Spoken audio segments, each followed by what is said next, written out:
નમસ્તે બાળ મિત્રો, કેમ છો? મજામાં?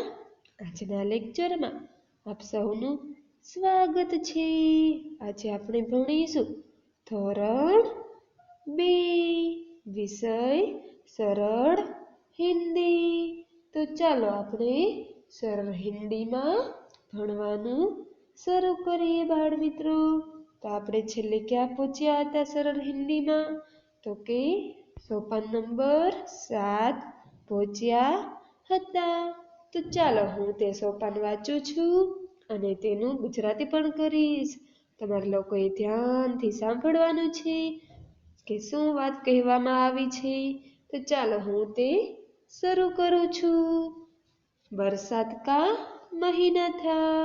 વરસાદ ક્યારે આવે બાળ મિત્રો? તમને ખબર છે? તો કે હા, વરસાદ ચોમાસામાં આવે. હેને બાળ મિત્રો? તો કે વરસાદ કા મહિના થા એટલે કે વરસાદનો મહિનો હતો. હમારે ઘર મહેમાન આયે થે. અમારા ઘરે મહેમાન આવ્યા હતા. શું કહે છે? વરસાદનો મહિનો હતો, અમારા ઘરે મહેમાન આવ્યા હતા. હમ સબ ચિડિયાઘર દેખને ગયે. અમે બધાય પ્રાણી સંગ્રહાલય જોવા ગયા. ચિડિયાઘરને શું કહેવાય ગુજરાતીમાં? તો કે બાળ મિત્રો, ચિડિયાઘરને પ્રાણી સંગ્રહાલય કહેવાય છે. જોયેલું છે? જો તમે આ ચિત્રમાં દેખાતું હશે પ્રાણી સંગ્રહાલય કેવો હોય? તો કે ત્યાં જુદા જુદા પ્રાણીઓ હોય, પક્ષીઓ હોય, તેને જોવાની આપણે મજા આવે છે. તો શું કહે છે? હમ સબ ચિડિયાઘર દેખને ગયે. અમે બધાય પ્રાણી સંગ્રહાલય જોવા ગયા. हमने हाथी, बाघ, शेर, चीता देखे. અમે હાથી, વાઘ, સિંહ અને ચિત્તો જોયો. ત્યાં તેમને શું જોયું હતું? તો કે હાથી, વાઘ, સિંહ અને ચિત્તો જોયો હતો. પછી તો કે હમને ભાલુ, હિરણ, સાબર, જીરાફ દેખી. તો કે અમે ત્યાં બીજું ભાલુ એટલે શું થાય ખબર છે તમને લોકોને? તો કે ભાલુ એટલે રીંછ થાય. તો શું કહે છે? અમે રીંછ, હરણ, સાબર, જીરાફ જોયા. પછી શું કહે છે? આગે જાકર હમને तरह तरह के पक्षी देखे. આગળ જઈને અમે જુદા જુદા પક્ષીઓ જોયા. પછી ચિડિયાઘર દેખકર મહેમાન ખુશ હુઈ. શું કહે છે? પ્રાણી સંગ્રહાલય જોઈને મહેમાન ખૂબ જ ખુશ થઈ ગયા હતા કે કેટલું મસ્ત છે આ પ્રાણી સંગ્રહાલય. હેને? તમે લોકો પણ જોવા જાઓ તો મજા આવે ને? તેમ પ્રાણી સંગ્રહાલય જોઈને મહેમાન ખુશ થઈ ગયા. પછી शाम के समय हम सब घर वापस आ गए. સાંજના સમયે અમે લોકો ઘરે પાછા આવી ગયા. સમજાયું ને બાળ મિત્રો? હવે આપણે આગળ જોઈએ. તો આગળ શું છે? તો કે અહીંયા એક સ્વાધ્યાય આપેલો છે જે આપણે સોપાનમાં જોયું ને પાઠમાં, તે અહીંયા આપણે લખવાનું છે બધું. તો ચાલો બાળ મિત્રો આપણે તે જોઈએ. સ્વાધ્યાયમાં પ્રશ્ન નંબર 1, નીચેની ખાલી જગ્યાઓ પૂરો. તો ચાલો બાળ મિત્રો આપણે જોયું ને પાઠમાં તેવી રીતે હવે તમને બધાને આ ખાલી જગ્યા આવડતી જશે. તો ચાલો તે આપણે પૂરીએ. પેલી ખાલી જગ્યામાં શું છે? તો કે बरसात का खाली जग्या था. तो શું આવ્યું પાઠમાં? बरसात का क्या था? क्यों तो મને? तो કે बरसात का महीना था. હેને બાળ મિત્રો? बरसात का क्या था? महीना था. तो પેલી ખાલી જગ્યામાં શું આવશે? મહિના. લખો ચાલો તમે લખો. બીજું તો કે चिड़ियाघर देखकर मेहमान खुश हुए. મહેમાન શું જોઈને ખુશ થયા? તો કે ચિડિયાઘર જોઈને. શું જોઈને ખુશ થયા હતા? ચિડિયાઘર. ખાલી જગ્યામાં શું આવશે બાળ મિત્રો? તો ચિડિયાઘર. ત્રીજું તો કે હમારે ઘર મહેમાન આયે થે. खाली जगह में शू आवशे मेहमान। हमारे घर क्या आए थे बाळ मित्रों मेहमान। तो खाली जगह में लखो मेहमान। लख्યું बाळ मित्रों। હવે પ્રશ્ન નંબર 2 જોઈશું જેમાં નીચેના પ્રશ્નના જવાબ એક શબ્દમાં લખો। આપણે શું કરવાનું છે નીચે જે સવાલ આપેલા છે ને તેના જવાબ છે ને એક જ વાક્યમાં દેવાના છે। તમને બધાને આવડતા જ હશે। આપણે પાઠ જોયા ને તો ચાલો હું સવાલ પૂછું ને તમારે લોકોએ જવાબ આપવાનો છે। તો ચાલો પહેલું हम सब क्या देखने गए। हम सब क्या देखने गए थे આપણે પાઠમાં જોયું। તો જવાબમાં શું આવશે चिड़ियाघर। લખો ત્યાં चिड़ियाघर। हम सब चिड़ियाघर देखने गए थे। हे ને બધાય શું જોવા ગયા था प्राणी संग्रहालय। તો ત્યાં શું આવશે બાળ મિત્રો તો કે चिड़ियाघर। બીજું तो कि हमने तरह तरह के क्या देखे। हमने त्या तरह तरह के क्या देखे थे तमे जोयुं ने पाठ में तो के पक्षी। शुं आवशे त्या पक्षी। जवाब में लखो पक्षी। हवे त्रीजी खाली जग्या तो के हम सब शाम के समय कहाँ वापस आ गए। हम सब शाम के समय कहाँ वापस आ गए क्यों तो बाळ मित्रों वार्ता में शुं थयुं हतुं तो जवाब में लखो घर। આપણે બધે ગમે ત્યાં ફરવા ગયા હોય તો આપણે સાંજે તો આપણું ઘર યાદ જ આવે હે ને। તો આપણે બધા સાંજે ક્યાં આવ્યા હતા એ લોકોને માં ઘરે। તો કે हम सब शाम के समय कहाँ वापस आए तो લખો જવાબમાં ઘર। લખ્યું બાળ મિત્રો। હવે આપણે પ્રશ્ન નંબર 3 જોઈશું। નીચેના ચિત્ર ઓળખો અને હિન્દીમાં નામ લખો। બાળ મિત્રો અહીંયા છે ને ચિત્રો આપેલા છે જેના નામ તમને હિન્દીમાં આવડે છે તો ચાલો આપણે તે જોઈએ અને લખીએ। તો પહેલું ચિત્ર શેનું છે કયો તો મને તો કે ઘડિયાળનું છે। એને બાળ મિત્રો તેને હિન્દીમાં શું કહેવાય કયો તો મને તો કે તેને હિન્દીમાં ઘડી કહેવાય। તો ત્યાં લખો ઘડી। શું આવશે ઘરનો ઘડી। ચાલો બીજું ચિત્ર શેનું છે બાળ મિત્રો તો કે બીજું ચિત્ર બકરીનું છે। બકરીને હિન્દીમાં બકરી જ કહેવાય। તો ત્યાં તમે લખશો કે બકરી। ચાલો લખો બાળ મિત્રો ત્યાં બકરી। ત્રીજું ચિત્ર શેનું છે બાળ મિત્રો ખબર છે તેને ગુજરાતીમાં શું કહેવાય તો કે પતંગિયું કહેવાય। જોયેલું છે ને કેટલા મસ્ત મસ્ત રંગબેરંગી પતંગિયા હોય ને તો પતંગિયાને હિન્દીમાં શું કહેવાય બાળ મિત્રો ખબર છે તમને તો કે હા તિતલી કહેવાય। શું કહેવાય તિતલી। તો ત્યાં તમે લખો તિતલી। હવે ચોથું ચિત્ર શેનું છે એક પહાડ છે આમ પુલ છે અને નીચે રસ્તો છે પાણી જાય છે તેને આપણે પહાડ કહી શકીએ। પહાડે કહી શકીએ અથવા તો પુલ પણ કહી શકીએ। ત્યાં તમે બીજું શું લખી શકો તો કે પુલ। શું લખશો પુલ। ચાલો લખ્યું બાળ મિત્રો हाँ पहाड़ अथवा पुल।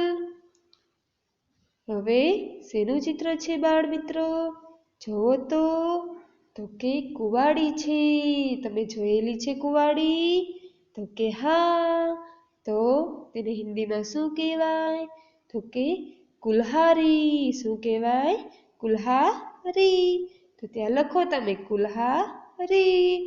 પછી શેનું ચિત્ર છે બાળ મિત્રો તો કે એક ઘર છે આમ ઘાસનું ઘર કેવું હોય તેને શું કહેવાય ખબર છે તમને હિન્દીમાં શું કહેવાય તેને તો કે ઝોપડી કહેવાય ઝૂંપડું કહેવાય અથવા એને હિન્દીમાં ઝોપડી કહેવાય। ત્યાં લખશો તમે ઝોપડી। હવે શેનું ચિત્ર છે તો કે બૂટ આપેલા છે।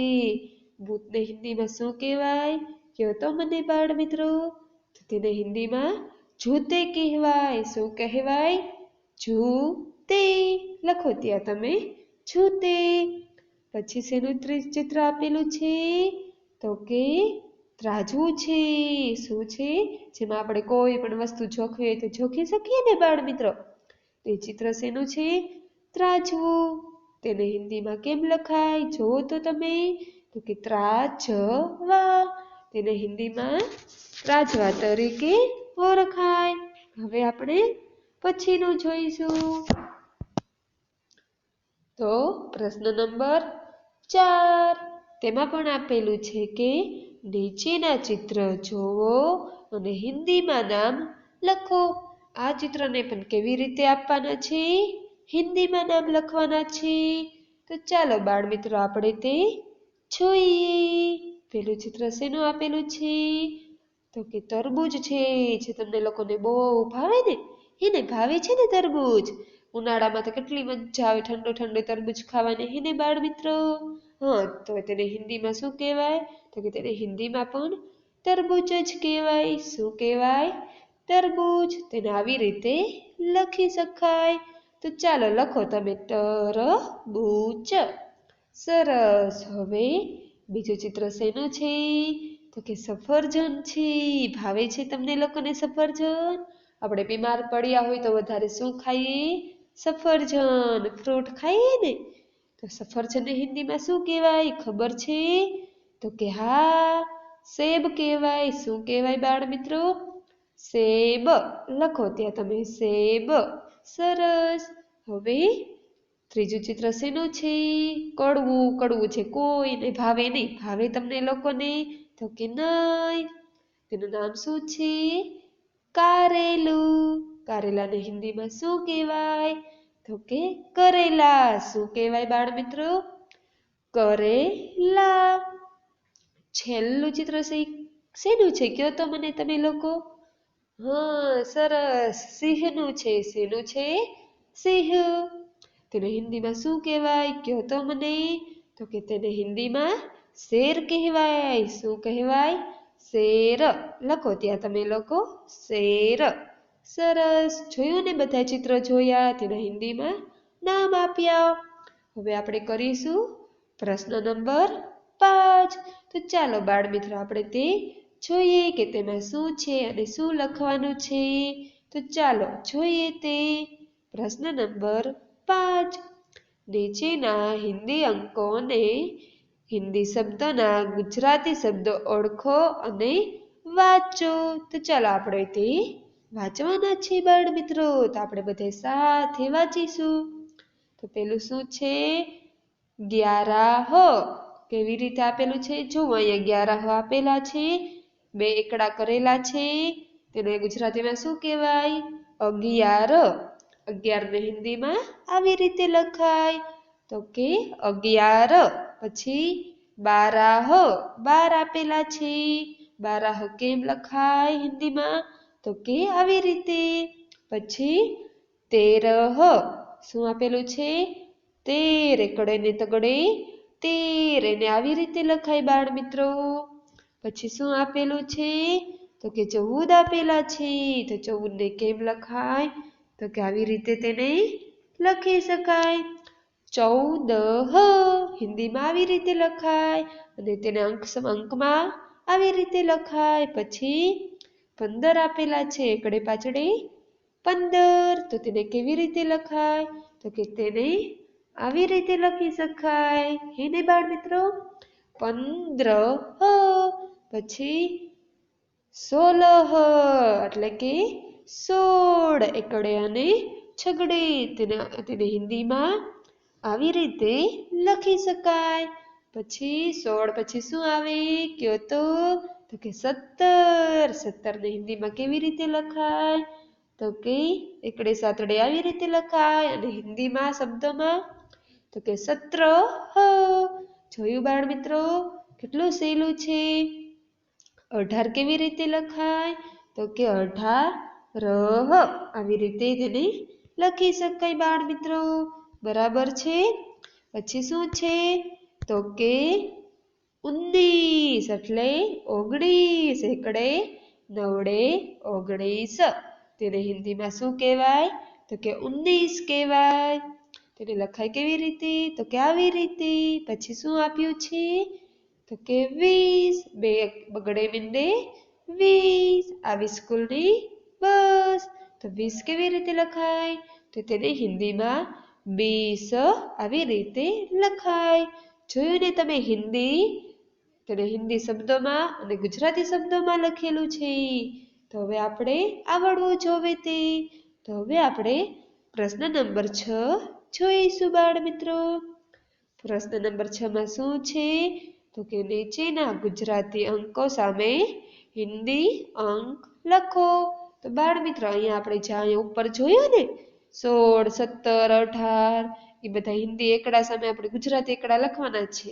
તો તમને લોકોને આવડવા જોવે. અહીંયા આપણે ગુજરાતી એકડા આપેલા છે, તો અહીંયા આપણે હિન્દી એકડા લખવાના છે. તો ચાલો આપણે તે લખીએ. પહેલા શું છે? તો કે એકડે છગડે 16. તો 16 ને હિન્દીમાં કેવી રીતે લખાય બાળ મિત્રો? તો લખો તો આવી રીતે લખાય. લખો ત્યાં એકડે છગડે 16. 16 લખ્યું. સરસ. બીજું શું છે? તો કે એકડે અને તગડે 13. 13 ને કેમ લખાય બાળ મિત્રો? તો કે આવી રીતે લખાય. લખો ત્યાં. સરસ. પછી એકડે ચગડે 14. તો હિન્દીમાં 14 કેમ લખાય? તો કે આવી રીતે લખાય. એકડે ચગડે 14. લખ્યું તમે બાળ મિત્રો? સરસ. 17. તો 17 કેમ લખાય હિન્દીમાં? સરસ. એકડે અને સાતડો આવી રીતે થાય. પછી બે એકડા 11. તો 11 ને હિન્દીમાં કેમ લખ્યું છે? સરસ. એકડે નવડે 19. 19. તો 19 ને કેવી રીતે લખાય હિન્દીમાં? લખો તો. સરસ બાળ મિત્રો. પછી બગડે મીંડે 20. તો 20 કેવી રીતે લખાય બાળ મિત્રો? લખો તો તમે લખો. સરસ. હિન્દીમાં 20 આવી રીતે લખાય. પછી એકડે પાછળે 15. તો 15 ને કેવી રીતે લખાય? લખો તો તમે લખો. તો કે એકડે 1 અને પાછળે 5 હિન્દીમાં કરો. સરસ. પછી એકડે આઠડે 18. લખ્યું તમે 18. સરસ. હવે એકડે બગડે 12. તો 12 ને હિન્દીમાં કેવી રીતે લખાય? તો કે આવી રીતે. સરસ બાળ મિત્રો. આવડ્યું ને? હિન્દી એકડા તો આવડે જ છે બધાને ને? હવે આપણે શું છે આગળનો પ્રશ્ન જોઈએ બાળ મિત્રો. તો કે નીચેના અંકોના ગુજરાતી શબ્દો સામે હિન્દી શબ્દો લખો. અહીંયા છે ને ગુજરાતી શબ્દો આપેલા છે, આપણે ઉપર જોયા ને એકડા. હવે તેને હિન્દીમાં લખવાના છે. પેલા આપણે અંક લખ્યા, હવે અહીંયા શબ્દ લખવાના છે હિન્દીમાં. તો આપણે લખીશું. પેલું શું આપેલું છે? તો કે 14. 14 ને હિન્દીમાં કેવી રીતે લખાય? કયો તો મને. તો કે 14. લખો ત્યાં 14. લખ્યું. આપણે ઉપર જોઈ જ ગયા. સરસ. પછી શું આપેલું છે? તો કે 20. 20 એટલે બગડે મીંડે 20. તેને હિન્દીમાં શું કહેવાય? આપણે ઉપર જોયું. કયો તો મને. સરસ. 20 કહેવાય. તો ત્યાં લખો 20. પછી છે 16. 16 ને હિન્દીમાં કેવી રીતે લખાય? તેને હિન્દીમાં શું કહેવાય? તો કે 16. શું કહેવાય બાળ મિત્રો? 16. સરસ. ત્યાં લખો તમે 16. પછી 12. એકડે બગડે 12. 12 ને હિન્દીમાં શું કહેવાય બાળ મિત્રો? તો કે 12. લખો ત્યાં 12. પછી છે 13. તો 13 ને હિન્દીમાં શું કહેવાય બાળ મિત્રો? તો કે 13. એકડે તગડે 13. સરસ બાળ મિત્રો. હવે છેલ્લું શું છે? તો કે 17 છે. 17 ને હિન્દીમાં લખવું હોય તો કેવી રીતે લખાય? લખો તો તમે લખો. તો કે 17. લખ્યું બાળ મિત્રો? સરસ. 17. Very good. જોયું ને તમે બધાને આવડ્યું હે ને? પેલા આપણે શું જોયું? તો કે ચિત્ર જોઈ તેના હિન્દી નામ લખ્યા. પછી હિન્દી ગિનતી જોઈ અને તેના હિન્દી અને ગુજરાતી શબ્દ જોયા. પછી તો કે હિન્દી અને ગુજરાતી અંક શબ્દો લખ્યા અને છેલ્લે શું કર્યું બાળ મિત્રો? તો કે ગુજરાતી શબ્દ સામે હિન્દી શબ્દો લખ્યા. તો બાળ મિત્રો આજે આપણે અહીંયા સુધી રાખીશું. આગળનું હવે પછીના લેક્ચરમાં જોઈશું. આ વિડીયો જોઈને તેને લાઈક કરો અને અમારી યુટ્યુબ ચેનલને સબસ્ક્રાઈબ કરો.